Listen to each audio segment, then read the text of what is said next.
Disney is taking away an iconic character from its latest live-action remake. Loot boxes are still the worst. And the Borderlands movie may have found a director and leaked some characters we'll be seeing. I'm Chris Carr. And I'm Dave Klein, and this is Nerdwire. Bisexual Disney icon Li Shang will not be appearing in the live-action remake of Disney's Mulan. No! But how will Mulan get down to business? I know, right? Well, Rogue One star Donnie Yen has been confirmed to play Mulan's mentor, Commander Tung. Which means that Commander Li Shang will not be leading the charge to defeat the Huns. While Disney may not have intentionally created a bisexual character, it's basically become canon. And representation matters, so why take out this iconic character? Li is one of the coolest dudes in the Disney roster. He's a strong fighter, he loves his country, his family, he has actual agency in the story. He's not just there to be a plot device and look pretty. But he do. I'd make a man out of him.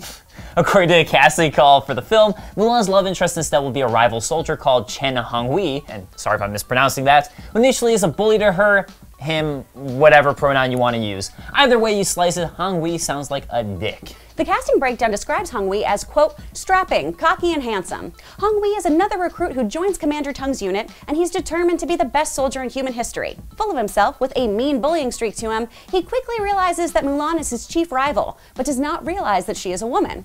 Honghui is increasingly peeved by Mulan's ability to match and outmaneuver him. But after learning that his rival is a woman, his intense feelings of rivalry turn into something very different. Something like love. Something like love? Does he pull her pigtails in the sandbox? Oh, does he tell her that her armor makes her look fat? Did he read the pickup artist? I'm super not into this, and neither are fans. Folks have taken to Twitter to express their rage and ask, is this bisexual erasure? So let us know what you think. Either way, I think we can agree that morphing this character into a bullying alpha doucher is a bummer of a choice. Shang came to respect Mulan and care for her as Ping. Honghui sounds like the kind of guy who calls women who want equal pay social justice warrior feminazis and probably would yell no homo when hugging Ping. The breakdown kind of sounds like the stumpy, chubby guy she fights at camp day one. Is she falling in love with him? Oh, the only way I'd be okay with this is if yes, she falls in love with him, and yes, it's still played by Harvey Fierstein. As some of you may remember, Star Wars' latest video game outing, Battlefront 2, was hugely controversial thanks to loot crates. EA had initially intended to include this random method of earning in-game currency, which many equated to in-game gambling, in order to unlock basic playable villains such as Darth Vader. Gamers were furious, with many canceling pre-orders, and even the government got involved. This all resulted in EA removing the loot crates for Battlefront 2, and now EA's new Chief Designer Officer, Patrick Soderlund, has spoken up on the controversy stating, quote, "We can shy away from it and pretend like it didn't happen, or we can act responsibly and realize that we made some mistakes, and try to rectify those mistakes and learn from them." Furthermore, Patrick Soderlund went to say that they won't make the same mistakes again with their upcoming titles Anthem or Battlefield, so you can rest easy if you're looking forward to those games. Anthem looks pretty cool, but I'm still skeptical as it's EA. Here are a few choice quotes for you and responses. We had the intent that was designed for us to have more people play it over a longer period of time. And like a lot of other games on the market, to be able to afford to do that, we had an idea of getting returns from that. Oh, I see. So in order to get gamers to play the game longer, you decided to completely destroy the gameplay and balance of the game. In other words, you decided to make a far worse game thinking it would make gamers want to play longer. Look, it's okay to want to make money as a company, but it becomes an issue when you're sacrificing gameplay balancing in order to rip money out of players' wallets. Quote, "We have taken significant steps as a company to review and understand the mechanics around monetization, loot boxes, and other things in our games before they go to market.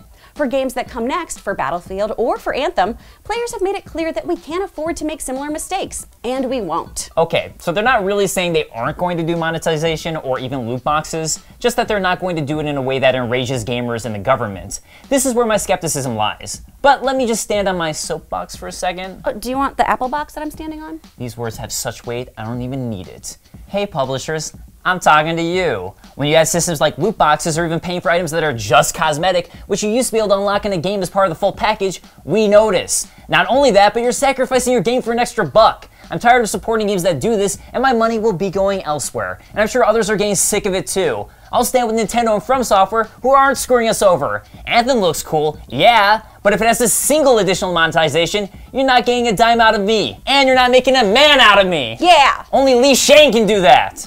But you know what I just saw last week? No, what? Rampage. I was like... So segues are weird. You know what I just saw last week? I'll humor you, what?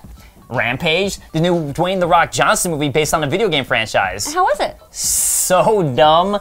Like, seriously, beyond dumb. but damn did it do well. Like, holy hell, it made $35.9 million and was #1 in the box office last weekend. But in my opinion, not the video game film adaptation to rectify video game films. I also saw Tomb Raider a few weeks ago, which was a little better, but still kind of just mediocre. But maybe Borderlands will be good. At least, please, I'm hoping. Well, rumors are swirling that a Borderlands movie is in the early stages of development.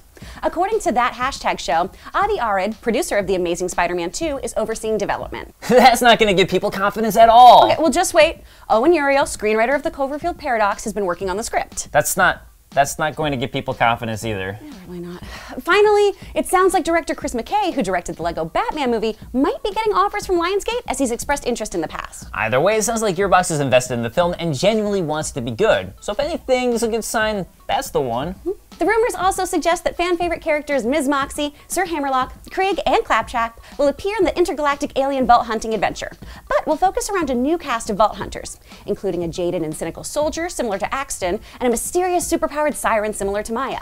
Tonally, the movie will be likely similar to Guardians of the Galaxy meets Mad Max. And listen up, guys, that sounds like the cinematic merger we all need.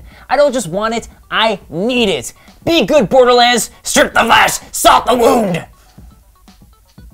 Are you looking forward to a Borderlands movie? And what are your true feelings about Mulan and loot boxes? Let us know in the comments below, and hey you, while you're still here, why don't you click on that box to my right to check out Chris's video on Pokemon films. It's the only way to be the very best. But the best there ever was would follow Nerdwire HQ on Twitter. The best there ever was Li Shang, and Disney took him away from us, Chris!